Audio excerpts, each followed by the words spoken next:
کہ اس میں باری تعالیٰ سے منسلک کوئی میاں حضور وظیفہ تعلیم فرما دیں جو کہ ہر پیر بھائی مریدوں کے لیے۔ اللہ تبارک و تعالیٰ کا ایک اسم ہے الرحمن، یہ بڑا جلیل القدر اسم ہے۔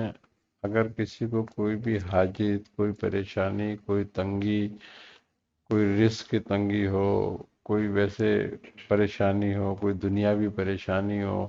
یا ایسی کوئی بات ہے کہ اس کا عبادت میں دل نہیں لگتا ہے، کوئی روحانی پریشانی ہو، تو اس اسم رحمان کو روزانہ 300 مرتبہ اپنے ورد میں رکھ لیں تو یہ سارے فوائد اس کو حاصل ہو جائیں گے۔ آگے پیچھے درود شریف اس میں پڑھیں 11 بار، اور 3 تسبیحیں اور رحمان کی پڑھا کریں، تو اللہ تبارک و تعالیٰ ان کو ان چیزوں سے نجات دے گا، ان مشکلوں